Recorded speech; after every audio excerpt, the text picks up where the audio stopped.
Il est 22 heures et je me retrouve souvent à scroller sur mon téléphone, absorbé par des vidéos, des messages ou même des articles. Mais en réalité, je sais que je devrais éviter les écrans au moins 2 heures avant de dormir. Pourquoi? Parce que la lumière bleue émise par nos appareils perturbe notre production de mélatonine, l'hormone qui régule notre sommeil.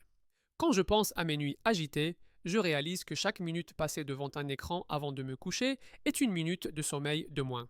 La qualité de mon sommeil en souffre. Je me réveille souvent fatigué, et cela impacte ma concentration, mon humeur et même ma productivité le lendemain. Alors, que faire à la place? J'ai commencé à instaurer une routine relaxante. Par exemple, je lis un livre. Cela me permet de m'évader dans une autre réalité sans la lumière bleue. Je choisis des romans, des essais ou même des bandes dessinées. C'est incroyable comme une bonne histoire peut m'aider à déconnecter. Je me suis aussi mise à la méditation. Même quelques minutes de respiration consciente peuvent faire des merveilles. Cela m'aide à apaiser mon esprit, à laisser de côté les préoccupations de la journée. J'ai découvert que la méditation me prépare à une nuit de sommeil plus réparatrice. Et puis, il y a l'importance de l'environnement. J'ai commencé à créer une ambiance propice au sommeil dans ma chambre.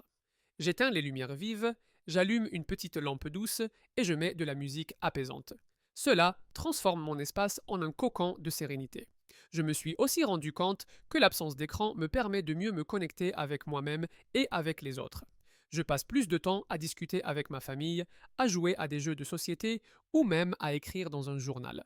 Ces moments de partage sont précieux et renforcent mes liens. Il y a aussi l'aspect physique. En évitant les écrans, je me sens moins stressé. Mon corps se détend et je peux vraiment ressentir la différence. Je me lève le matin avec plus d'énergie, prêt à affronter la journée. Alors, même si c'est tentant de rester collé à son écran, je me rappelle que ces 2 heures sans technologie sont un cadeau que je me fais. Un cadeau pour mon sommeil, ma santé mentale et ma qualité de vie. La prochaine fois que je suis tenté de regarder une dernière vidéo, je vais plutôt choisir de me plonger dans un bon livre ou de méditer. C'est un petit changement, mais il a un impact énorme sur ma vie.